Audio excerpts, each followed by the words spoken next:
This video is normally an in-house training material for our students here at Thrust Flight, but we wanted to make this public, give back to the aviation community. This is sort of what it looks like here at Thrust Flight. Our ground courses kind of go this way. If this is the kind of training you might be looking for, feel free to visit thrustflight.com. We have many ways of entering our program no matter where you are in your journey. That being said, make sure to like, comment, and subscribe, and thank you for watching. All right, so again, we're gonna be walking through the ACS today. Y'all are both towards the end of private pilot rating here, so just getting everything ready, ground-wise, dialed in to make sure you understand what the expectations are moving into Stage 3 ground and in preparation for your EOC. Stage 3 is designed to be as difficult, if not a little bit more difficult than the EOC. So if you get through the Stage 3, theoretically you should have no issues getting through the EOC as well. All right, so what we want to do here is make sure you're intimately familiar with the ACS. This is a set of standards set forth by the FAA that tells us what we have to test you on and make sure that you're knowledgeable on in order to issue your private pilot's license, right? So we're just going to run through this task by task. There's going to be a ground portion of this and a flight portion. Today we're going to be going over as much of the ground portion as we can. And then any questions you have on this, just ask like you normally would. There's no such thing really as a perfect ground or a perfect flight whenever you're doing a stage check or EOC, right? They're designed to be difficult. They're designed to ask you questions that are going to test your knowledge. The idea here is that you're confident, competent, and are going to be a safe pilot. The expectation here is not that you know and have everything, every FAR memorized, but if you don't know it, you can quickly look it up. And ideally, you want to have most of this information readily available, right? If you have to look up everything, that's not going to instill a lot of confidence. But if I ask you 50 questions and you don't know the answer to one of them and you can look it up relatively quickly and tell me the answer, then that's good. Again, on any test, you can use FAA approved material to help you find the answer. So as we're going through this, I'm going to challenge you all. If we don't know the answer, let's try to quickly find it, and I'll kind of help you out if things are taking too long. But documents that are going to be your best friend here, at least for the ground portion, are just going to be the FAR AIM and the PHAC, and then the Aviation Weather Handbook. And as we go through this as well, I'll mention some other documents like maybe advisory circulars or other handouts that are a little bit more condensed than some of these big books to help you get to those answers quickly. Any questions on that so far? Not so far. Cool. And then every rating you get is going to be driven off a document like this, right? There's either going to be an ACS or a PTS. So as you move and progress through your ratings, always come back to this, from day one and start looking at this so you know what to study. And again, if you don't know the answer to something, let's look it up. Let's put where we found the answer and then bookmark that. So next time it happens, hopefully you'll remember it, but if not, you can quickly find the answer. All right, so we'll dive right in. So at task A, pilot qualifications. And if you just read here the objective, right, this is what we're trying to determine. The applicant exhibits satisfactory knowledge, risk management, and skills associated with airmen and medical certificates, including privileges, limitations, currency, and operating as PIC. So right now, as student pilots, you're not acting as pilot in command. You probably have 5 or so hours now of your solo time that's PIC. So after you get your private pilot rating, then you will be PIC. So we'll talk about what it means to be PIC, how we stay PIC here, what documents we need, privileges, and all of that. So certification requirements, recent flight experience, and record keeping. So let's just start with recent flight experience. Once you become a private pilot, how are you going to stay current? Stay current, your biannual flight review and your 3 landings and takeoffs to a full stop at night or just touch and goes during the day in the previous 90 days. Good. So for that day and night currency, does the day currency count towards the night currency? No. Does the night currency count towards the day currency? Yes. Good. Record keeping. Once you become a private pilot, do you need to log all of your flights? No, but if you're going for a new, if you're going for a checkride or something like that, you definitely need to log the time.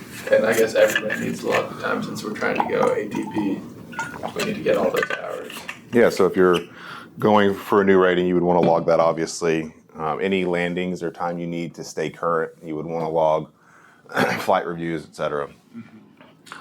Privileges and limitations. So once you get your private pilot's license, you'll have some privileges and limitations. Ty, what would be a few of those privileges you'd have as a private pilot? So you can fly people, like this PIC.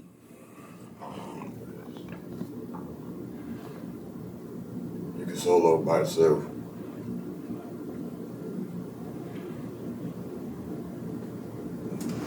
So you said you could fly people. Can those people pay you? Oh no, pro rata share. All right. You can split costs for like fuel, airport. Okay, so let's talk about the pro rata share. Would that just cover fuel, or how would you figure out what that pro rata share is? So, like for the aircraft rental. Mm-hmm.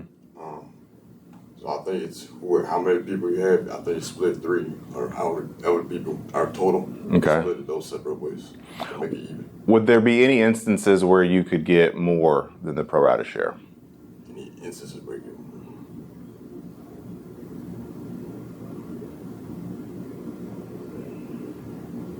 No, I don't think so. What do you think? I think, is that like if you're flying for charity, you can fly Oh, for yeah. charity? Yeah, search and rescue, charity, things of that nature, you could potentially get reimbursed for more than the pro rata share. Just keep in mind that pro rata share covers the cost of the hourly for the airplane, right? So that can include any cost associated with that. Hangar, insurance, airplane rental, fuel, so on and so forth. Moving on here, medical certificates, class expirations, privileges, and temporary disqualifications. So to go be at thrust, you have to have a first class medical, right? Looks like you both are under 40. So how long would you have those first class privileges as a pilot under 40 years old? So it's 12 calendar months, and then if you don't get it renewed for the next one, then it's 48 calendar months, and it goes down to third class. It goes down to third class. So from first class privileges to third class privileges, what am I losing? Oh, you're there, so your first class privilege. What does my first class privileges give me? So, whatever. To fly for hire. Okay, so commercial privileges. Yeah, commercial privileges. Cool. All right. Documents required to exercise private pilot privileges. What do you need to carry on you at all times to act as PIC? Government issued photo ID. Your Medical. Need your logbook? Oh, wait, no. Medical. Okay. and your pilot cert. Does your pilot cert expire? It does not. Okay. And then basic med privileges. Obviously, you're not on basic med, but you still need to know about it. So, privileges and limitations of basic med. Any idea what the limitations are? Can't go high or can't fly class alpha. Okay. Airspace. Can't fly a plane that weighs more than 12,500. You can only have 7 passengers, including yourself. Okay. So 7 people total. You can't fly faster than 250 knots. I think you need to have, or you used to have a medical sometime in the past, like after 2006 or something. Yeah, July. July Or 14th, 2006. Yep. Very good. Okay, good. So moving on to the next section here, risk management. So you're able to identify and mitigate risk associated with proficiency versus currency. So real high level, proficiency is going to be personal standards. Currency is going to be legal standards, right? So things to consider here. Once you have your private pilot's license, you can go fly any airplane single engine land, right? But what we need to consider is you've only flown on one airplane. You're not familiar with other aircraft. You're not familiar with other aircraft systems and avionics, more importantly. So you'll expect to get asked a question about what proficiency versus currency is, what that means to you, and then a scenario of, all right, you're going to potentially go fly a different airplane. Are you going to be comfortable flying that airplane PIC solo for the very first time? The answer is probably not, Yeah, right? probably not. Going to want some type of instruction to get yourself familiar with that aircraft and systems. You know, we've got nice avionics here. It's not always easy to transition from a G1000 to a 6-pack. It can be done relatively quickly, but first time going up, all the gauges are going to be in different spots, right? It's going to start differently. You're going to have different checklists. Once you get to your instrument rating, loading, everything in the FMS is going to be a lot different. So you're just going to need some time to familiarize yourself with that. So think about what that familiarization would look like. right? You're gonna have to find another instructor in that plane, at least 1 or 2 flights in it until you're comfortable with it. And then, are you gonna fly friends and family in an aircraft that you've only got a handful of hours in, No. right? And then what are some things we could do to mitigate risk? You're gonna have some friends here who are pilots as well. It might be safer to go up with another pilot, just so you have 2 folks that in the event of something happens, or you need an extra set of hands or something for crew resource management, you've got an extra set of hands to help you out. So there's some things you can kind of do. Again, mitigate risk associated with these scenarios is big. So start thinking about how you can identify, assess, and mitigate risk there. And then last for this part, apply requirements to act as PIC under visual flight rules in a scenario given by the evaluator. So they'll give you some type of scenario saying, can you do this? Can you fly your friend here and there under VFR? Can they pay you, etc. Each scenario is going to be a little bit different. Just take your time, think about it. There's no shot clock when you get a question asked, right? It's not how fast can you answer the question. Obviously, don't take 5 minutes just sitting there thinking about it, but just don't start firing off answers. People kind of get in hot water just firing off answers. I have to reel myself back in sometimes. Another tip on these exams is don't give more information than what's being asked. A lot of times, we've been studying a lot, we've got a lot of information bouncing around in our head, and we just start blurting things out, and then we can get ourselves down a rabbit hole that we didn't really need to get down. So just answer the question directly, and if the evaluator wants more information, I can assure you they will ask. Got it? Got it. Cool. All right, so that's task A. And that's how you can pretty much expect every ride you do. Private, instrument, commercial, et cetera, all going to start with pilot qualifications, and then the privileges and limitations are obviously going to be a little bit different, and the scenario is going to be a little bit different, but that's how all of them are going to start. So this is just the foundation of what to expect for all these. It doesn't change a whole lot outside of just new information being added to it. So my advice for you too is once you move on to instrument and commercial rating, don't let the basic stuff slide. You're going to have to stay fresh and current on all this because this part's not going to change. You're just going to be adding to it as you go through all your ratings. We commonly see folks, they're in instrument 2-3 months, then commercial 2-3 months, and then you forget the simple stuff if you're not using it constantly. So just something to keep in mind. All right, airworthiness, determining a plane's airworthy. So again, think of this obviously for flying here at thrust flight, but flying outside of thrust. You're going to be able to go rent a plane. So it's going to be up to you, PIC, to make sure that that plane's airworthy.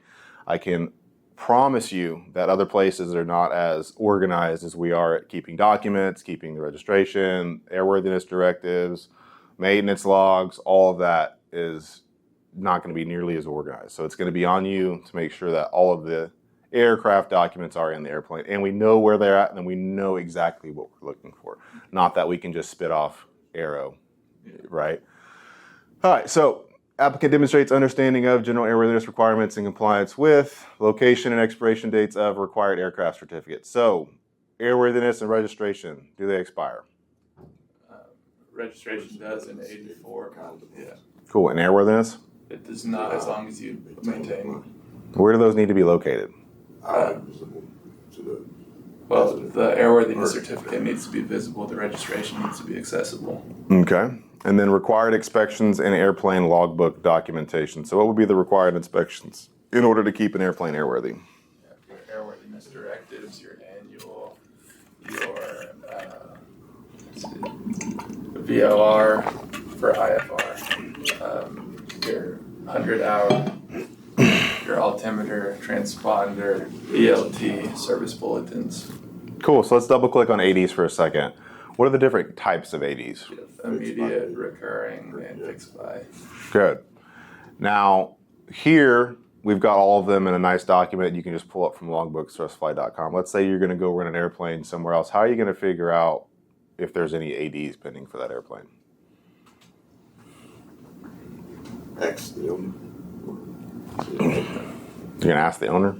Or whoever's And they're like, yep, they're good to go. And you're just going to take their word for it? not going to ask for proof. Okay. Where could you check to see if there any ADs existed for that plane, generally speaking? FAA website. FAA website. Have you ever gone there and tried to look them up? I have not. I would encourage you to do it. Maybe just at any point in time, it's not as cut and dry as it looks, and there's a lot of them. And these planes were type certificated a long time ago, so a lot of these, some of them are 30, 40 years old. So just something to keep in mind. And then before you go for your EOC, you'll be required to confirm that all the ADs are complied with. So there's a list that will be on the Thrust website. Just pull that up, actually look through each one and just kind of see what it's about. All right, and then expect to get asked some additional questions as far as the inspection goes, like when the transponder expires, how often that has to get up or checked, inspected, ELT. They'll probably go into detail on each one. And then just food for thought. If a lot of these examiners can smell weakness pretty quickly, so if you start struggling in an area, like expect them to dive in. But if I start asking you questions about inspections and like you fire off 3 or 4 correct answers, it's safe to assume that you know the inspections and we're going to move on pretty quickly. But if we're stammering and giving incorrect information for stuff right here, like we might be on this section for 20 minutes instead of 10 minutes, right? Yeah. So something to keep in mind there. So moving along here, I'm not going to spend too much time on this. Purpose and procedure for obtaining a special flight permit. So what would be some reasons we would need to get a special flight permit? Ferry flight. Ferry flight for what? Maintenance. Okay. What else? If there's maybe a hurricane coming. Yeah, to evacuate aircraft. Good. What if you do a pre-flight inspection and some required equipment is not working, but you think that we could make a flight to a maintenance facility? Could we get a special flight permit for something like that? Yes, you can through FSDO. Yeah. So a common example here, right? Your fuel gauge isn't working, but you can visually see that you have full tanks. Fuel gauge is part of 91205, but you could get a special flight permit for something like that. If you get a special flight permit, can you carry passengers? No. Good. Required crew only. Yeah. Owner, operator, and piloting command responsibilities. So, just some generic questions here. Who's responsible for maintenance? Owner and operator. Okay, and who's responsible for determining the aircraft's airworthy before taking off? Yes. Pilot perform preventative maintenance. So expect to be asked this and then expect to get a preventative maintenance question, right? Like you own your own airplane, could you change the oil in it? Yes. Okay. Let's say you go out there and one of your brake lines is severed.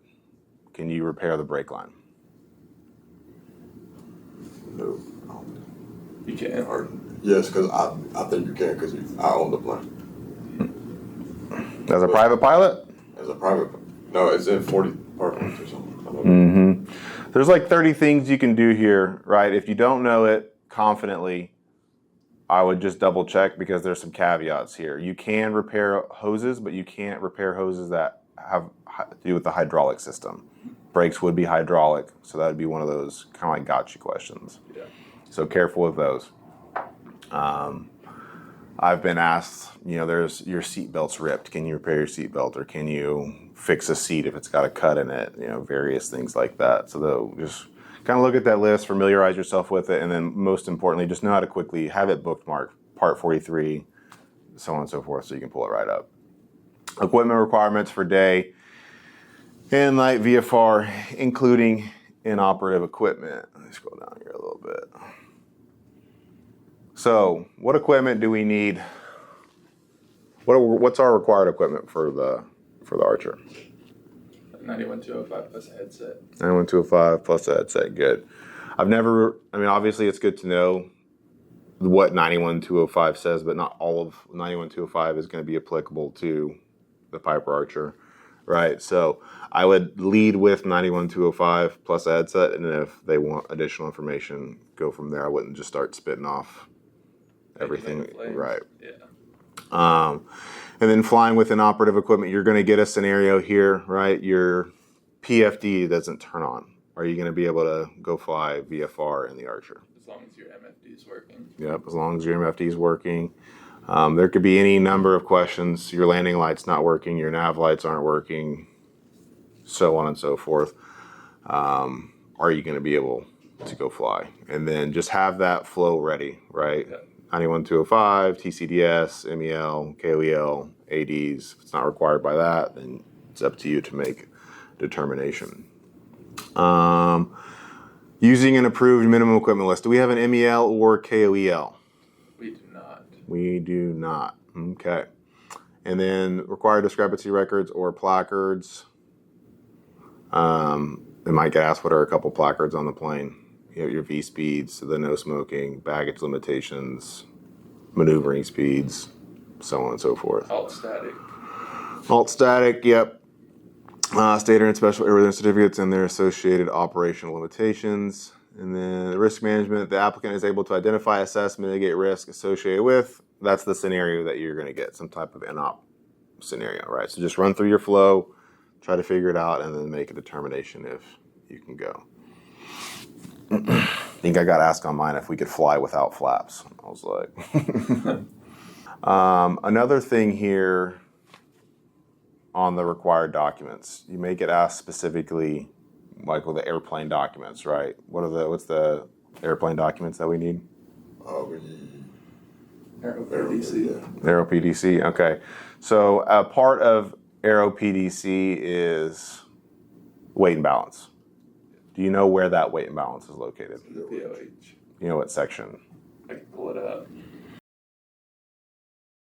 Another thing that's important to note on the POH and AFM is that each one is specific to a specific tail number, right? The one that we have in ForeFlight is probably, I think, 232, right? So each of these is going to be specific to that airplane.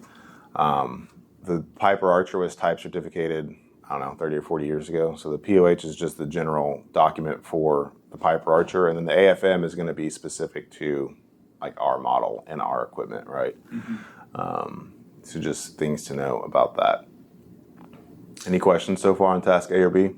Not so far. Cool. Weather, this is when we can get into the nitty gritty. So a couple things I want to caveat here before we go in. You're going to be on your stage 3 in EOC, you're going to do a nav log, right? As part of that, they're going to ask you for a weather briefing. So in your weather briefing, most commonly we use ForeFlight for our EFB, and that's how we're going to give our weather briefing most of the time.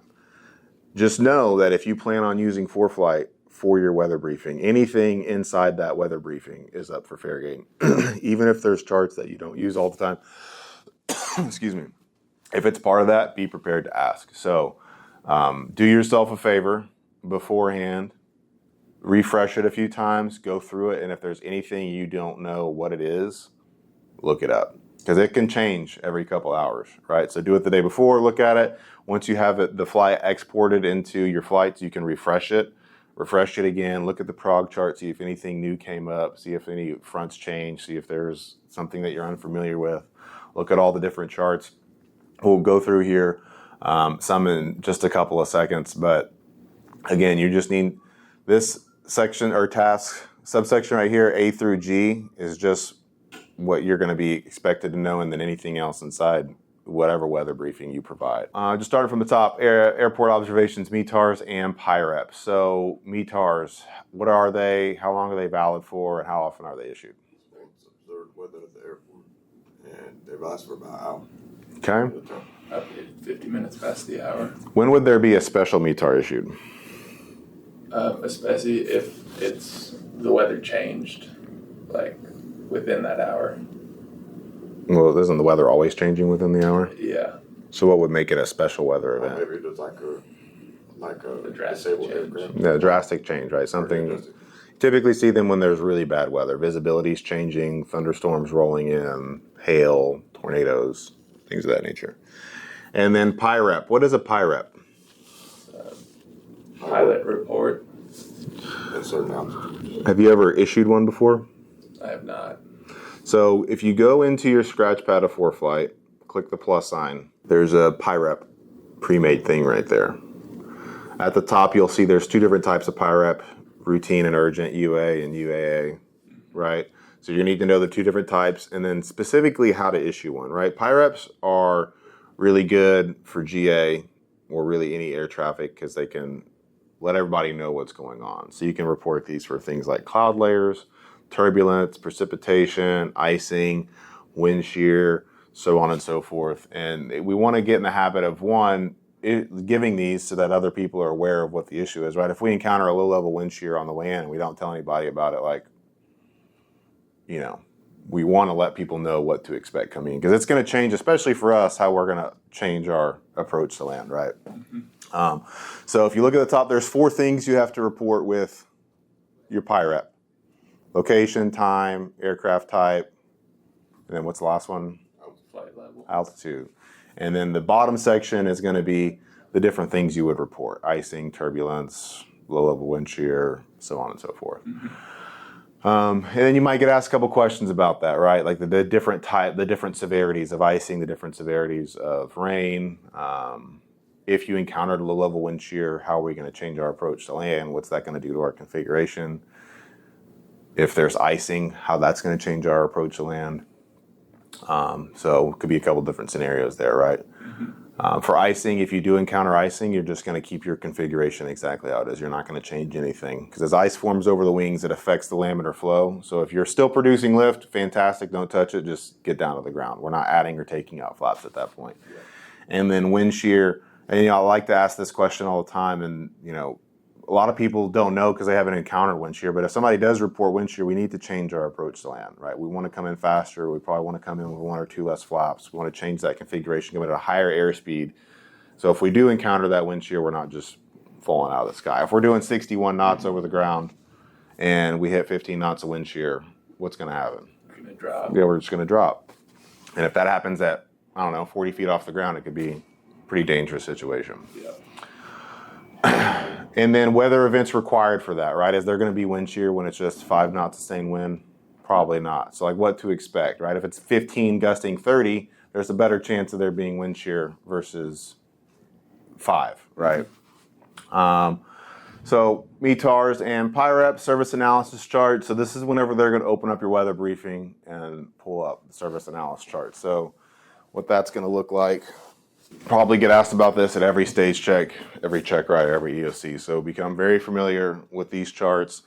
Expect to get asked every different image on here to get asked about it. What ISO bars are, what troughs are, cold front, low pressure system. You can note here like this 1014 is underlined and this 2020 isn't. So why this is underlined and this one isn't? Do y'all know? Yeah. Because one is associated. I think is it because one is associated with the pressure system. Good. And the other one's associated with the millibar. Yep. Stationary front, cold front, warm front. One that's not here, occluded front. You'll probably just get asked about that. The different types of occluded front: warm front occlusion, cold front occlusion. And then that's just the rope memorization piece. Then there you might get into some more details, and this is going to be important, especially as you move on to commercial. When we're looking at these, is what is this telling me? What can I, as the PIC, expect with weather? Because right now we're doing all of our training in the vicinity of this airport. So like if we look outside, for the most part, we can expect things to stay about how they are. Not always, but if we're going a couple 100 miles to a different state, things are going to look a lot different. So looking at these and being able to identify and know what to expect, right? If I see all these ISO bars up here close together, what can I expect? Stronger winds, maybe some turbulence. We see a cold front moving in here across, the central north part of Texas. So as that cold front moves in, what kind of weather can I expect? Better visibility, expect cumulus clouds. Showery precipitation. So can I expect better or worse weather with a cold front versus a warm front? Worse. Worse. And why is that? It has unstable air and uplifting action, and that's 2 of the 3 ingredients to a thunderstorm. Yeah, and how does a cold front move? Quickly, and it pushes everything out of the way. Yeah, it's like a bulldozer, right? So that cold air mass, as that cold air on the leading front, it's pushing that warm air up and over it. So you have that uplifting action, that warm air gets in the atmosphere, it's unstable, and like you said, 2 of the 3 ingredients needed for a thunderstorm. Add some moisture in and bingo bango, thunderstorm. And then conditions associated with low and high pressure systems and how they move, right? So you're always going to get asked how they move. High pressure system, clockwise, outward, downwards. Low pressure system, the inverse to that. And then how I like to think about this and remember this: high pressure system, just think of it, all that air is going downwards and outwards, right? It's pushing all that weather out. So you can typically expect fair weather, right? Low pressure system is the exact opposite. It's pulling in air, spinning it upwards into the atmosphere. So it's kind of getting all this weather in and putting a top over it, and then you're just condensing all that into one area. So you can typically expect worse weather with low pressure systems, right? So just being able to read and interpolate that. And then if a warm or cold front is forming, if it's at the mature stage or if it's dissipating, right? Frontalysis, frontogenesis, you'll get asked about that, what that looks like. So again, just being intimately familiar with this chart is going to be, this is never going away. So make sure you know all about this. Y'all know how to find the legend for this? I don't. So Memorized. if you go to documents and then legends, you get your NOAA imagery legend here. Yeah, so then this will have your legend with everything for the most part. I'm just going to pull up a quick weather briefing so we can just run through this real quick. We don't have a navlog for today, but if you just, at this point you've done a few navlogs, so just make sure you can explain how you got each number. So take your time with it. They usually take a couple hours if you do it right. Have all of NW craft on there. You should be able to quickly say NOTAMs, weather at both areas, what's going on, if you're required to get there, what all the different airspeeds are, what all the different headings are, and how you got it. Yeah. Navlog can be a 5-minute conversation or it can be a 20-minute long conversation. Make it a 5-minute long conversation. And then just make it make sense too, right? All right, so starting from the top of these, so a lot of times they're gonna be like, all right, walk me through your weather briefing, and then you just take them from the top. All right, so for flight here, we've got a TFR, right? Everybody knows about this ex-POTUS TFR here in Addison. Is that something we need to worry about? No, probably not. Let's just say we're going to Sulphur Springs today. We've got a convective SIGMET in Arkansas. That's not really in the area that we're talking about, but if you've got convective SIGMET here, this would be a good segue into what is a convective SIGMET and how long is it valid for? It's valid for 2 hours. 2 hours? Comes with like most severe cases of thunderstorm. Tornadoes. Yeah. So can we fly into a thunderstorm? No. How far do we want to stay from it? 20 nautical miles. Why is that? Because you can still get lightning and hail any closer distance than that. Good. And then another surface analysis chart. METAR. Expect to decode a METAR. If they're all green like this, they're probably going to go pull up one that's not so pretty looking and then ask about it. So what I like to do for this is if you open up, you just go to your map here, you can turn on a filter that says flight category right here. See this option? Yeah. And it'll turn the stations that have METARs, it'll put this color on them. And then what I'll do is I'll just go and I'll find one that's red or purple, because that means that it's IFR or low IFR. So I'll find the red one like this. I'll look around for a minute, see if I can find one that's really long, and then just go quiz myself on it. Sometimes they're easier than others to find. And then on days when it's bad weather here, that's also a good time to go look at the METAR and see. So like this one, for example, it's kind of small on here. Oh, look, this is one of those special METARs. So they would ask you to decode this METAR. Again, for METAR decoding, this is one of those things we want to have memorized. If there's a one-off symbol on there, it may not be an issue, but if we look up 3 or 4 things in this METAR, it's definitely going to be problematic. Because we want to be able to quickly read this and identify what's going on and know how that's going to impact our flight, right? And so this is something you don't see all the time, right? Have y'all seen something like this before? Is that the precipitation? Mm-mm. No.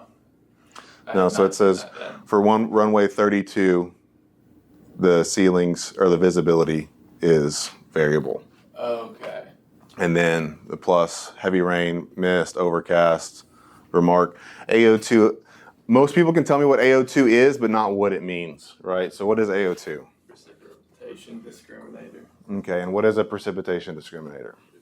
I think it tells the different types of precipitation. Yeah. Like sleet and rain. Half the time people tell me that measures how much precipitation, and that is not correct. It's the different types of precipitation. That runway thing went away. Good. And then another question you might get asked here is, what's IFR and VFR conditions? 3 statute miles of visibility or greater and 1,000-foot ceilings or greater is VFR, and then anything under that is IFR. Good. What about special VFR? That's 1 COC. Okay. How would I get special VFR? Ask tower. Or Maybe there's fog in the area, but whenever you take off, it'll be VFR. Can you, as a private pilot, request special VFR at nighttime? No. What do you need? Instrument rating. Good. So you see, they'll kind of just segue one thing into a couple different things, test your knowledge, and then move along here. Cool. And then TAF. So we'll talk about TAF. So there's a TAF here in left field. Y'all ever use that? No, Why not? because it's more than 5 statute miles away. No, come on. We're only like 7 miles away. Not allowed. So how long is the TAF good for? 24 to 30 hours. 24 to 30 hours? And how often are they updated? 6 hours. 6 hours. Well, and it has to be within 5 nautical miles of the field. So this is a really good form of looking at the outlook if your destination has one. Also, you'll get asked different approved weather resources, right? Most commonly, ForeFlight, aviationweather.gov, 1-800-WX-BRIEF. If you've never called 1-800-WX-BRIEF, encourage you to do that. You don't even have to go fly. Just do it to get the experience doing it. Most of the time, they're elated to talk to people. So I don't think they get called very much. But expect to be on the phone for like 15 minutes. They will give you a full weather briefing, just like we're doing right now. NOTAMs, TFRs, the whole thing. Next time you do a cross country, like when you get to instrument, you'll do a cross country. I encourage you just to call and get experience doing it, because whenever you get to commercial, you get asked about this, and then it's going to be more in depth. And like on my check ride, he pretended to be WX Brief. So he's like, all right, I'm WX Brief. What are you going to say? And then you need to know, if you never called them before, you're going to have a hard time kind of walking through that. Yeah. So like the different types of briefings they can give you, abbreviated, normal, and Outlook, and then all that information they're going to give you. You have to decode a TAF. Be prepared to decode and let them know what Zulu time is, so know that conversion. What I like to do is on my phone, I put it in military time, and then I put Reykjavik, Iceland as a little widget right here, which is always Zulu time. So I can just look at this real quick. All right, it's 5-hour conversion, and then I look at this every day, so I just know it's always -5 Zulu to Central. Yeah. So if they're like, okay, this TAF was 31st day at 11:20 Zulu, they'll be like, when is 11:20 Zulu? 6:20 Central Time, right? And then decode this same thing. So they might just say like, decode this line right here. Let me know the active times and let me know what this means. VCTS, you know what that means? Vicinity thunderstorm. Yep. And then broken 080 CB. Cumulative. Good. Cloud coverage. So at what point does a cloud layer become a ceiling? When it is broken or overcast. Good. And then you've got your coverage right here, few scattered, broken, overcast. So difference between a ceiling and a layer, right? More than what % of the sky has to be covered? 5 hits. Huh? Isn't it 5 hits? And do you have the sky coverage chart? I don't believe I do. Let me look at drop that to you real quick. Yep, so broken more than 6/10. All right, this is a good one. So you'll look at this, and again, there had been probably 2 months before I saw one of these red symbols. Yeah. And then green symbol, but you also got a little legend right here. So if you ever look at a chart, check out that legend. It's kind of small on here. Let's see if I can zoom in. But the green dot has to do with precipitation, and the red one has to do with weather, or convective weather, rather, thunderstorms. And then it'll ask, I'll pick this bar right here and say, what direction is the wind blowing and how hard is it blowing? 15 knot. Can you tell that it's red? It's kind of small.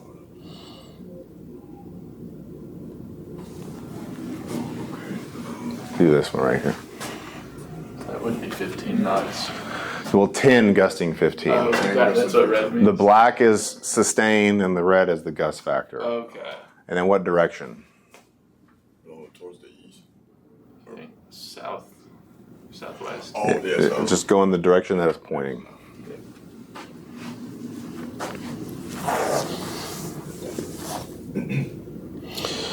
All right, and then back to TAFs. Everything's green. VFR today, cool. Again, they'll probably have you to code 1 or 2 of these. So be ready for that. Then you got your wind chart here. So more or less, same way to interpret this, but one of my favorite questions is, what is this plus 19? I often get looks like just like that. Yeah. So that is the temperature above ISA. Okay. Do y'all know ISA? 15 degrees Celsius. 15 degrees Celsius. So it's 19 degrees above 15 degrees Celsius. Gotcha. So what is that, 34 degrees Celsius? Yeah. Do y'all know a quick way to convert Celsius to Fahrenheit? I used to know the. Yeah, it's like 2.2 Fahrenheit per Celsius, but if you multiply it by 2 and add 15, it'll get you pretty close. Okay. Not perfect, but pretty close. Yeah. So like yesterday, it was like 99 on the ground, and it was 40 degrees Celsius per the temperature gauge in the airplane. So 40 times 2, 80 plus 15, 95. So it got within 5 degrees of it.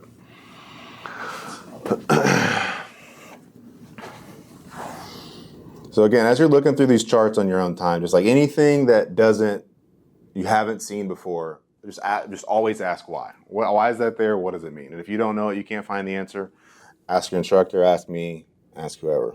Okay. And then here you just have your vertical cross-section chart, so the winds at the different altitudes you're going to be at. So you can see here, as we climb, the wind direction's shifting a little bit, right? Mm-hmm. You know why that is? I want to say the lapse rate, but I don't know. Tiny.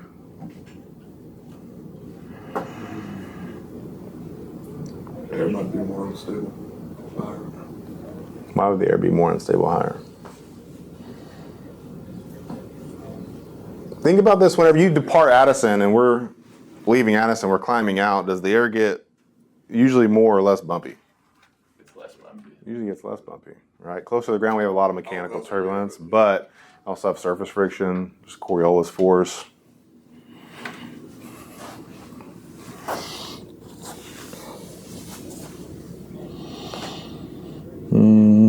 And then winds aloft table. So this will be important when it comes to picking your altitude for your nav log. So they're going to ask you why you chose a specific altitude. So just make sure your answer makes sense. It's the most economical, got a better tailwind, less of a headwind, less fuel burn, more fuel burn, whatever it is. And a quick way you can look at that too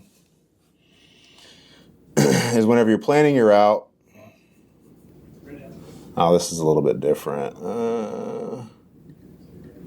I can't do it on here. But in ForeFlight, if you click the altitude button, it'll give you different options and it'll show you the tail and headwind for whatever altitude you chose. So that's a quick way to do that as well. NOTAMs. What is a NOTAM? Notice the airman. What are different types of NOTAMs? Any guesses? I'll let y'all look this one up while I get to the next section on the ACS here. FDC, special activity. FTC's one. NOTAM D. And D. Hey, where'd you find that? That I found on Google. I know that's not the right answer. Yeah. So just as a takeaway, right? Homework, go look up where to find that information. Yeah. I was trying to find it here on ForeFlight, like onto the NOTAMs of a specific airport, but I couldn't. Yeah, now you want to look in the AIM or PAC. Yeah, that makes sense.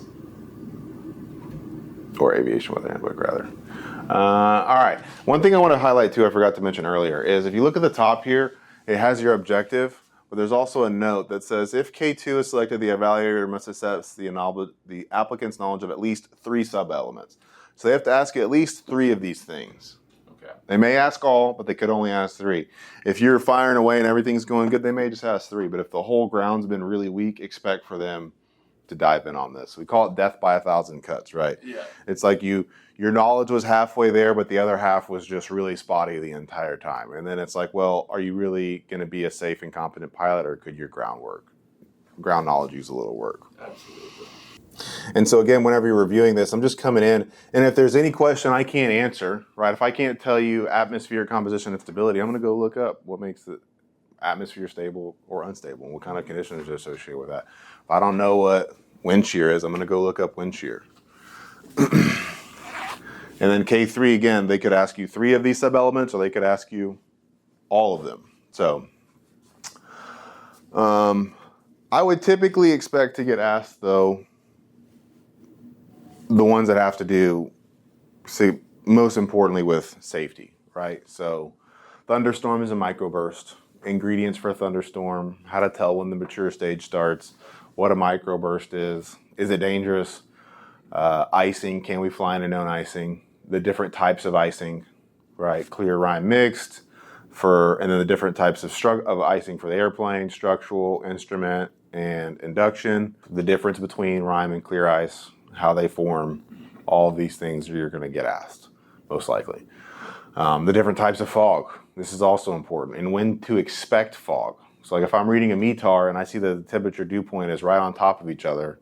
Expect fog if they're within 2 degrees. Potentially, but not always, right? So let's say it's really windy outside in DFW and the temperature dew point spreads really close together. Is there going to be fog? No. Most likely not, because what type of fog do we typically have in the DFW area? Let's see, there's radiation, convection, upslope. Yeah, so how does radiation fog form? Dang, I should have brushed up on my fogs. It's one of those things that doesn't get talked about very often. So, Once warm air moves over cold land water. For what? Radiation or advection? Convection. Yeah. So do we have is advection fog going to be an issue at Addison? No. Probably not, right? You need a coastal weather or coastal boundary. So like maybe along the coast, Corpus area, advection fog be a thing, but radiation fog in DFW, you need almost no wind, right? So just things to expect with that. And fog can be really dangerous. It can move in quickly when you're not expecting it, especially at nighttime. I remember there's been a few flights here where folks take off and then they start going out east for a cross country and they're like, whoa, huge, a fog layer could be hundreds of miles long and it's going to be really close to the ground. So 500 AGL to 10,000, it's sky's clear. But then you have a layer of fog that's 200 feet off the ground that you can't get through, right? So then it's like, as a private pilot, that can become an issue. And even as an instrument-rated pilot, it can be an issue because those fog layers can form really, really low to the ground. So fog is going to be a big one. Icing, expect to get asked scenario question here with icing. Like, let's say we encounter induction icing. What tools do we have at our disposal to combat that? Altair. Okay, Altair, what does that do? That takes the air from like inside of the engine. Yeah, inside the engine cowling. Yeah. So can I expect better or worse performance with that? Worse. Worse. It's also worth noting it's unfiltered air too. So that's why we don't constantly run Altair. But in the event that happens, and then how would we be able to detect that? How would we start suspecting induction icing? RPM start to drop. Yeah, engine roughness, RPM starts to drop. Icing can be dangerous, especially at nighttime, right? If you're flying, you can't really see outside very well. And another thing too here that we could dive in on would be if you did encounter instrument icing, what that would look like. So pitot-static blockages. The pitot's underneath the wing, so you're not going to see that if it gets iced over. You're going to realize it probably a little later than you should because gauges are going to start looking a little bit different. Airspeed, well, that's been stuck for a while. I wonder if something's going on there. I'm climbing and it doesn't really look like anything's changing. What's going on there? So expect to get asked the pitot-static blockage question as well. Any questions on that stuff? No. All right, we'll move on from weather here. And the last part of this, again, all of these sections, you're going to get some type of scenario, right? This is happening. Are you going to go or are you not going to go? Can I fly into these conditions? And this is also a big one. Personal weather minimums. Make sure you have a personal weather minimum paper done before you go in. This is important for a couple reasons. One, it takes the emotion out of it. There's already a lot of stress and anxiety going into a stage check and check ride. And if the weather's like right on the line of what you're comfortable with, it can be difficult to make that because you've been training for a long time. You've probably been waiting for a little while to do this. If you're like anything like me, you don't have a lot of patience. So it's like, all right, let's just go do it. But if, at this point you've got 50 to 100 hours, so you've got some experience, but not a ton, and probably not a ton in like adverse conditions doing all these different maneuvers. So your personal minimum sheet needs to be, what are you comfortable flying in and performing all the maneuvers to standards? Not what can I take off and land in without killing myself. Yeah. Right, that is important, but more what we're looking at here is, can I do a short field landing with a 10 knot direct crosswind? Maybe, maybe not. Have you done it? So your personal weather minimums, I would strongly advise you not to put conditions that you've never flown in before. I remember one of mine, I had 3 miles of visibility, and the examiner was like, have you ever flown in 3 miles of visibility? Do you know what that looks like? And I was like, no, I don't think so. And he was like, 3 miles isn't a lot. Imagine getting into Addison airspace and not being able to see the runway. Like at 3 miles is not a lot. So 5, 7 is probably a more reasonable number. Can you do a soft field landing or a short field landing with a 9 or 10 knot direct crosswind?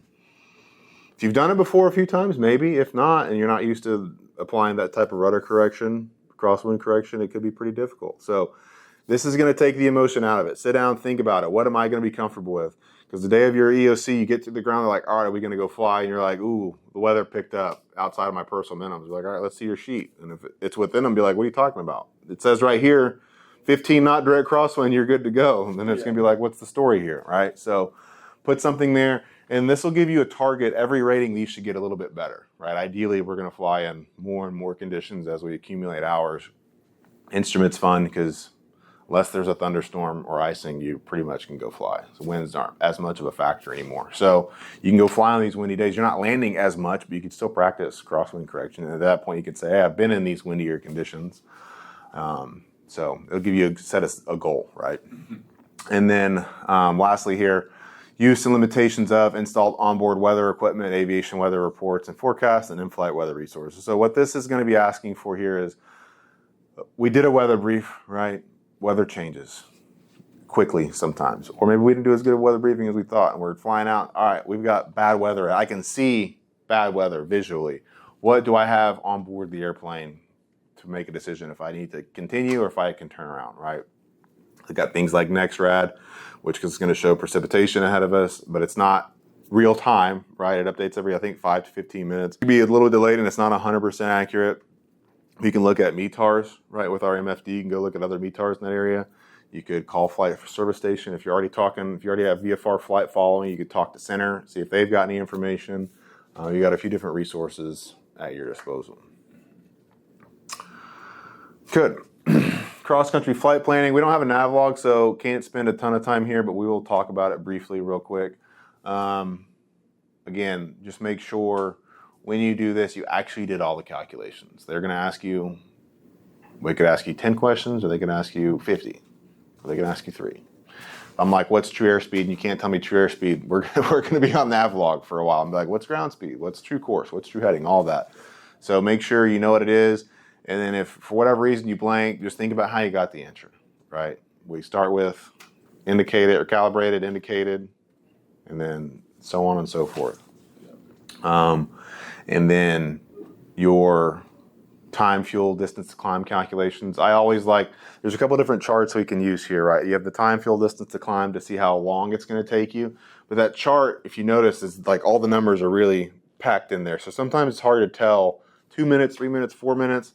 So what I like to do after I do that is you have a climb performance chart as well that just shows climb performance. So you can go and do your actual climb performance from your base altitude to whatever you're climbing to, and then see, all right, I'm climbing 500 feet per minute. My ground speed is X. Like, how long is it really going to take me to climb to 2,000 feet or 5,000 feet or whatever it is?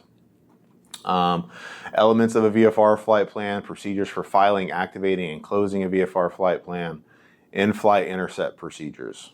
So if you get intercepted, what are you going to do? Who are you going to talk to? You accidentally flew into a TFR. Oops. F-16's off your wing. They're trying to communicate with you, but you're not on the right frequency. What frequency are we going to go to? 121.5. 121.5. You want to acknowledge that they're there too, right? And then there's a couple different things, like if they start turning slowly, that you want to follow them. So just familiarize yourself with those intercept procedures. Hopefully you never get intercepted, but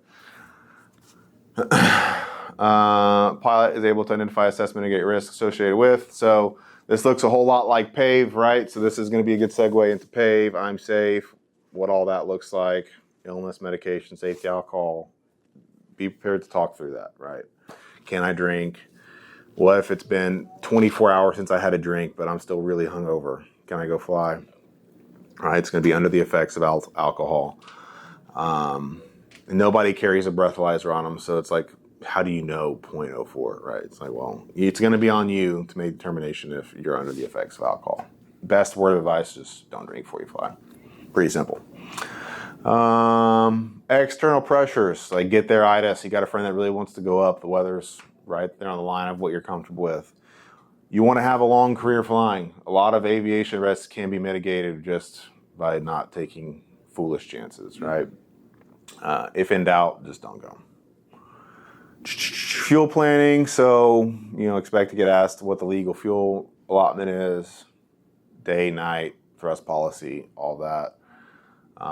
If you use ForeFlight, you can use a ForeFlight nav log. However, if you don't know how ForeFlight gets all of its calculations, you'll just dig yourself in a hole. So I recommend doing the paper, because you'll spend a couple hours doing all those calculations. And if you do it the day before, all that information is going to be right here. Also, for whatever airport you go to, sometimes there'll be like some gotchas, right? So make sure you're actually checking those NOTAMs. And this is just one of those things. We get really in the habit, we're just in the habit of flying around here, so we're very familiar with this airspace. When you actually do cross countries, you're going to be flying into unfamiliar airspace, unfamiliar airports. Check these NOTAMs. And a lot of times even call ahead, especially for fuel planning purposes. Sometimes the fuel will not be available, it'll be out, it'll be broken, there may or may not be a NOTAM. So if you're actually planning on doing a cross country, like one of our rules here is we always call in advance and make sure that that fuel service is working. Because out here, there's a lot of different airports, we've got a lot of options. The further away you get from the area, airports start getting more and more scattered. It's pretty easy to get into a low fuel situation if the airport you intended to go to no longer had fuel. Because if you think about it, VFR requirement plus 30 minutes. 30 minutes of cruising, not a long time. By the time you take off and climb to whatever altitude you're going to, you're not going very far, at least in the Archer. National Airspace System. So this is going to be when they pull up the lovely sectional here. You're going to get asked, probably 20 different questions on it. So again, word of advice between now and then, just look at the sectional, look in an area you're not familiar with, because they're not just going to stay in DFW, they're going to pull up some random spot, be able to quickly tell them the answers for everything. And if you don't know, right, being able to look at this legend and quickly find the answer. But most of this stuff you're just going to be expected to know. Same thing with cloud clearances. Expect the rocket ship game, right, where, all right, you're here, you take off. What airspaces are you going to be on? What are the cloud clearance requirements? A few different ways to remember that, but 3152 for a lot of them. Expect to get asked echo above 10,000, below 10,000. They might just say, hey, you're here at this altitude flying this direction. What are the cloud clearance requirements? They could even ask you in the plane, hey, what airspace are we in right now? Echo, Golf, Bravo, Charlie. Things you're required to enter those airspaces. Do I need clearance to enter a Delta? Do I need clearance to enter a Charlie? Do I need clearance to enter a Bravo? All that good stuff. So I guess I could pull up the chart supplement and could ask a few questions here. Okay, right here it says VR113. What is this? No, that's a military training route. Mm-hmm. See, this is one of those. That's why you gotta slow down sometimes. This is not a competition, so you can answer the question the fastest. It's take 2 seconds. All right, think about it, confirm it, then say it. That's the one thing Ryan got me on. What is this yellow area? Right? Can y'all see my mouse? Yeah, congested area. This airport has these little red tick marks around it. What does it mean? Gas is available. What airspace is this? So we're going up to 699 and then Echo to 18. Type of airspace is this? That's a Charlie. What do I need to enter at Charlie? ADSB out, mode C fail, and do air radio. Mode C veil? Or a mode C transponder. Do we have a Mode C transponder? Mode S with CNA capabilities. What is CNA? I know A is like the worst, and C is mid, and S is the best. Can I fly into restricted airspace? With permission from the controlling agency. How would I figure out who the controlling agency is? I would click on it, and then it would pull up something on the side, and then I would find the frequency. Yeah, it's also in the chart supplement, right? In the legend. Mm-hmm. Ooh, what is this little gray ring around this delta? TURSA, Tursa? What's Tursa? terminal radar service area. What does that mean? It's a hybrid of Charlie and Delta. It's a hybrid of Charlie and Delta airspace. Or they provide radar services that you don't have to take, but you probably should. There you go. Victor Airway, what's that? Highway in the sky. How wide are they? 4 nautical miles. To each side, yeah. So 8 total. What's this little parachute looking thingy right here? It's a Parachuting area. This 2-4, what is that? that's a maximum elevation figure. And how do they get that number?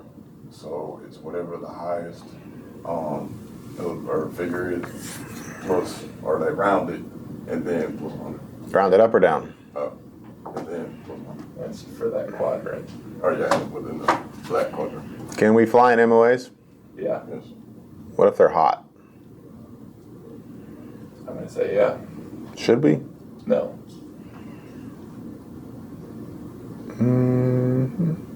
So as looks like the color of this is changing as I move to the west. Do you all know why that is? The elevations are higher over in the west than they are in the east. Yep, elevation changes.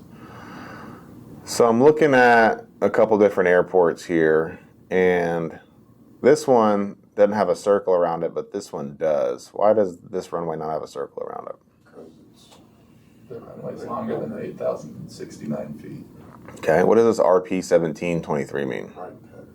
for runway 1723. And this C? CTAF. Common traffic advisory frequency. What's the common traffic advisory frequency? It's 122.8. What does the star by the L mean? Flagging limitations. This red flag right here? It's a VFR or 1 Okay. And then they just might ask some standard questions, right? What are the special use special use airspaces? Province. What is this little guy right here? Glider. What about this one? Unmanned aircraft. What is this compass rose thing? EOR.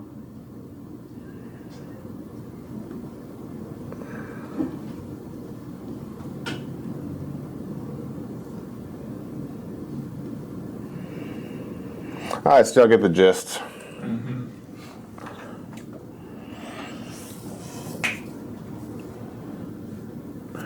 All right, the applicant and then in the skills here able to identify and comply with the requirements for basic VFR weather minimums and particular classes of airspace. This is just important, again, they're evaluating to make sure that you're going to be a safe pilot. You're not going to get any pilot deviations. Things to be on the lookout for here. Something I saw just a couple months ago, actually, was there could be other airports inside of Delta airspace, right? So we have that airport just to the north, what is it, Air Park East, right? You still have to communicate with Addison Tower when it's open, taking off out of there. All right, and we got just a couple sections here. Try to brush through this, we're getting low on time.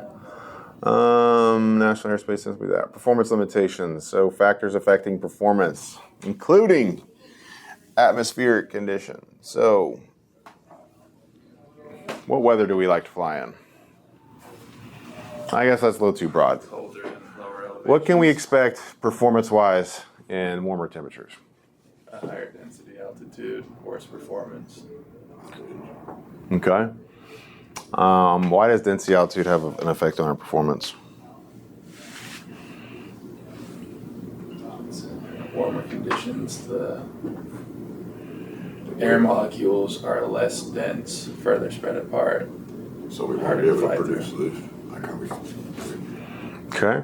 Does an airplane have a higher true airspeed or a lower true airspeed in warmer temperatures?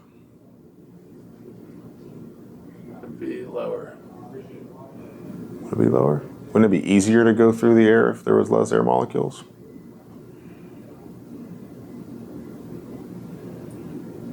No. No. It'd be harder. Yeah. Explain. Pull up your E6B. Go to your true airspeed calculator. Got it? All right. What conditions do you have in there right now? But now I have pressure altitude of 1860, a calibrated airspeed of 78, and an outside air temperature of 26. Okay, what's your true airspeed with those conditions? 82. Okay, now put the outside air temperature, double it. That put me at 86. So to go up or down? It went up. Went up. Yeah. It's one of those gotchas, right? Yeah. Your engine performance is probably going to be worse with a higher temperature, but you can move through the air faster because there's less air to go through. Yeah.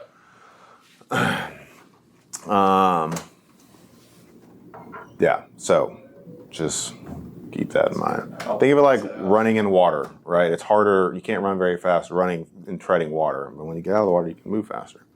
But it probably feels better in the water. Yeah. Let's see here, airplane configuration. So whenever we add in flaps, what's changing? Our angle of attack. Okay, what's the angle of attack? It is the angle at which The the relative wing and then the wing, like the core line, vertical line. It's the angle in between those two. angle between the relative wind and the chord line of the airfoil. There we go. Yeah. Oh, we know what you were thinking. Yeah. And then if you look at the top here, it demonstrates the knowledge risk management associated with the use of charts, tables, and data to determine performance. So make sure you have all your engine or your takeoff, landing distance, all that stuff done for both normal takeoff, 50-foot obstacle landing, and make sure you do the landing at the destination you're going to. CG is going to be a big one, right? The different characteristics of aft and forward CG, explaining those, and then the why behind them. Aerodynamics. We can spend a lot of time on aerodynamics, but a couple that I think are relatively important, especially as you move on, are going to be the turning tendencies and then adverse yaw. So being able to explain what the turning tendencies are. Are they rolling or yawing tendencies? So on that topic, what are the turning tendencies? Yeah, P factor, torque, gyroscopic precession. That's by inspiration. Cool. When are the left turning tendencies most egregious? And climbs. Climbs, yeah. Low air speeds, high angles of attack, right? This is going to be especially important when you start doing commercial maneuvers, because a lot of these maneuvers you're going to be at low air speeds and high angles of attack. So it's not just knowing what to expect is going to be big, right? Proactive versus reactive, knowing when you're going to need left rudder, more right rudder, etc. And then adverse yaw. What is adverse yaw? It's when you're in a turn, the higher wing is going faster through the air, creating more lift, which also creates more drag, and it tries to drag your nose outside of the turn. Good. Yeah, it's the airplane's tendency to yaw in the opposite direction of a roll for exactly the reasons you just stated. Good. And then on the turning tendencies, they'll spend a little bit more time than we just did. We're just kind of getting short on time, but you're expect to walk through all of them and then being able to explain each one. Spiraling slipstream, torque, P factor, etc. Precession. Use of those charts, airplane limitations. So you could be asked here, like, what's the maximum load factor of the plane, V speeds of the airplane, anything like that. Y'all know the load factor we can handle? 2558. That's the maximum weight, but what's the maximum load factor? To the POH. Would that just be your basic empty weight minus, or That's like the 2550? G's the plane can take before encountering structural damage. Yeah. So you have two categories. 3.52 and negative 1 point. It's 3.8 and 4.4 for utility and normal category. So look that up in the POH, bookmark that. And there's different weights associated with each. So in the utility category, you can go up to 4.4. And I think that weight is 2,320 and some change, 2328, something like that. And then after that, it's 3.8 Gs.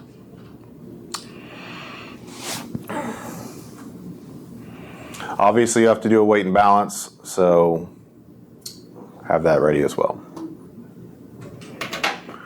And if you look at the bottom here, the applicant exhibits the skill to compute the weight and balance and correct out of CG loading errors and determine if the weight and balance remains within limits during all phases of flight. So a lot of times you're going to get a scenario here. It's going to be me, you, a passenger, and 50 pounds of baggage. And some of the scenarios I've gotten, if we put the cargo in the baggage hold, we're actually going to be out of CG limitations. So then it's going to be like, well, can I put the suitcase in the back seat with the other passenger? Yeah, as long as it's secured, right? So you could use the seat belt or just some other way to secure it. So again, just decisions of prudent decision making and go or no go. Mm-hmm. Or could we reduce fuel to then go? That'll also be a thing. Like, let's say you are overweight. Is there anything else we can do? Yeah, we can just take less fuel, take 25 gallons and just make more stops along the way. We can reduce some baggages, tell Ty to take an Uber. I mean, we got options. Yeah. And then operations of systems here. So what are our primary flight controls? Primary. Run, aileron, Elevator. Secondary flight controls. So flaps and trim. Good. Expect to get asked all of this. We like to typically spend a good amount of time on systems. It's very important you're acutely familiar with all the systems. Power plant, propeller, horsepower, at what RPM setting, how big the propeller is, what kind of propeller it is, fixed pitch, etc. What type of hydraulic fluid we take, what type of fuel, how much oil, what type of oil. Describe our electrical system, right? Know what powers what. Is the battery powering all the systems? Is the alternator powering all the systems? How long we have in the event of an alternator failure with our systems, right? That got me. Yeah, 30 minutes on the primary, 30 minutes on the emergency, 4 hours. and 4 hours on the G5. Up to 4 hours, right? Yeah, and then more importantly, I like to emphasize this with all my students is this is not just a standard 30 minutes, right? We have to follow the checklist, and that checklist has to be done within 3 minutes.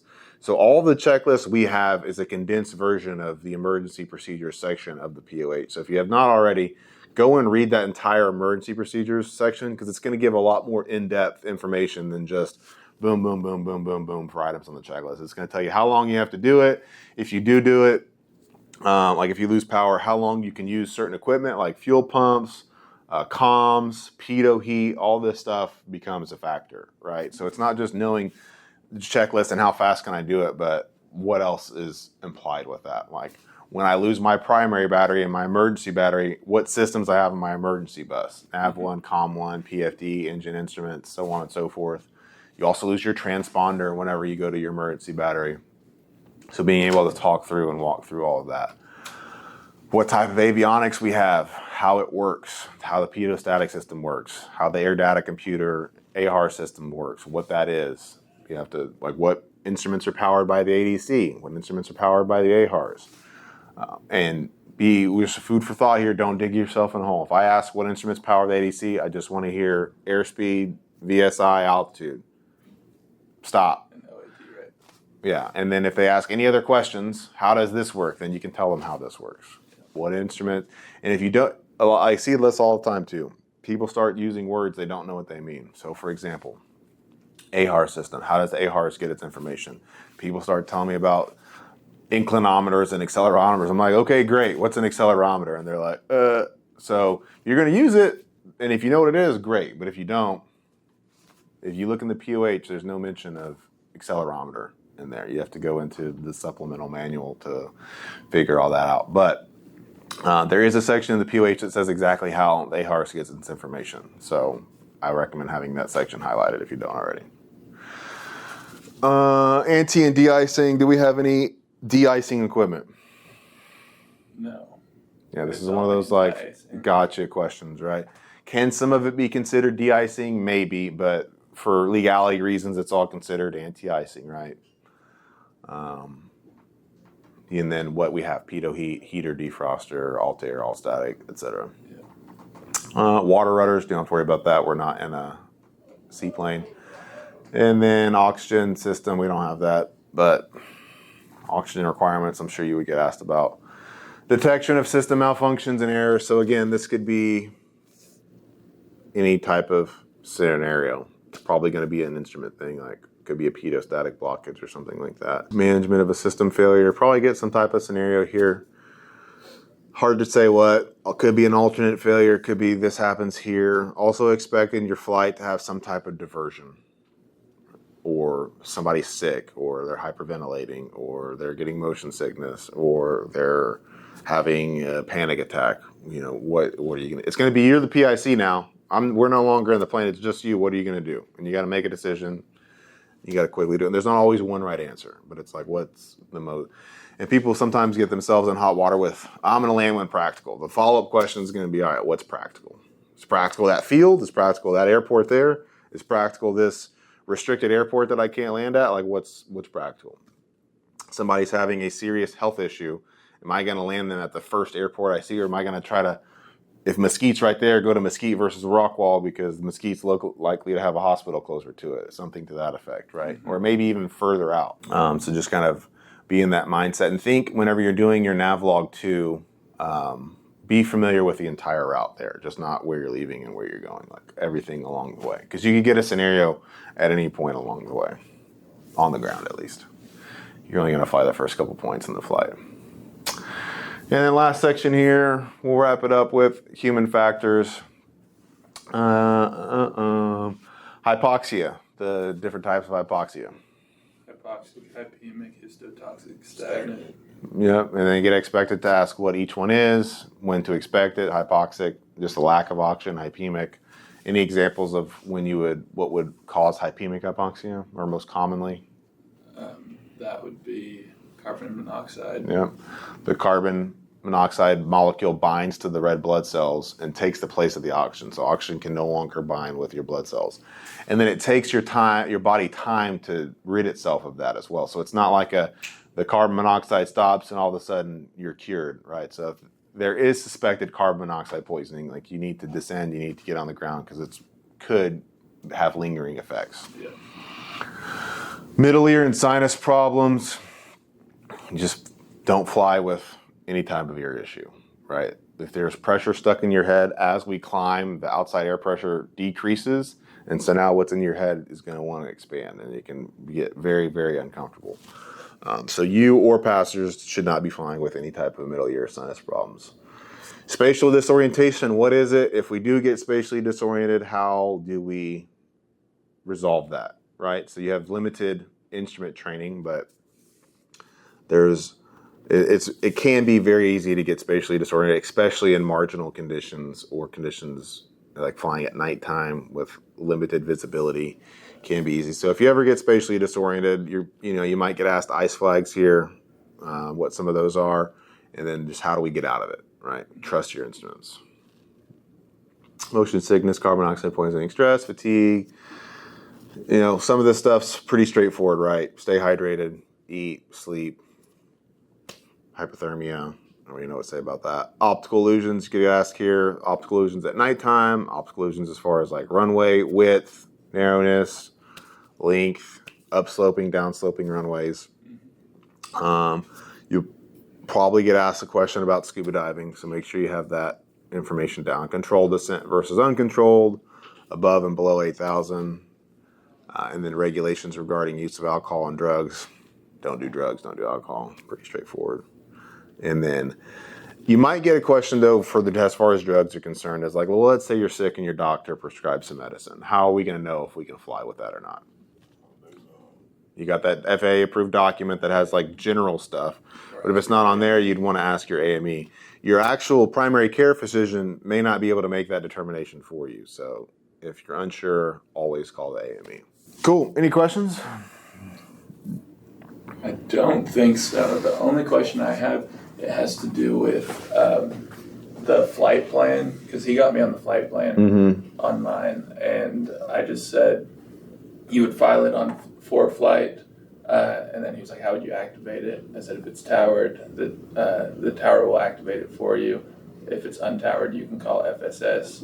And then if you don't arrive at your waypoint within 30 minutes of when you said, then they're going to try to contact you. If they can't contact you, then they're going to send somebody out to come try to find you. And I don't know where I messed up. Did he debrief you after? Let me think. Or what was he looking for? I think this is what it was. That he was like, how do you close your flight plan? And I said, I could close it through ForeFlight. And he was like, you would close it through ForeFlight? And then I didn't say I would call FSS. Yeah. So that's what got me. Yeah. Or 1-800 Wex brief. Yeah.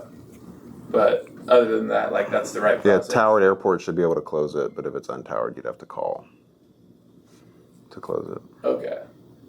But other than that one thing, then everything else was like well said. Yeah, you can file it through ForeFlight, pick it up either before you leave or with flight service station after you take off. Okay. Sweet. Then other than that, well, now I feel good about that as well. But yeah, this was very helpful. Good. Yeah, and then again, like, go through this document on your own time here. We've only gone through like 8 pages here, but on your own time, you'll be able to quickly identify any areas that you might have some deficiencies in, right? Oftentimes people are good in some areas, marginal in some areas, and if there's just something, it's hard to cover all of this in a short amount of time. So if there's something that was lacking in your training for whatever reason, or sometimes things just don't click, this will help you know like exactly where to dive in before anything. One of my biggest fears going into any check ride was not knowing what to expect. And if you're very familiar with this document, it should reduce the likelihood of you getting asked a question that you're not somewhat familiar with. The scenario is going to be, whatever the scenario is for the day. You're not going to be able to predict that. But as far as the knowledge goes, to be able to answer that, all of that's in here. And then if you don't know something, again, you can use you can use any of the FAA approved books to find the answer. But if it takes you 5 minutes to look something up versus 10 seconds, like that could be the determining factor. If you have to look up everything, and now we spent 30 minutes of the 2 hours you looking up stuff versus 2 minutes, you're like, well, you had to look up too many things. You couldn't find the right answer.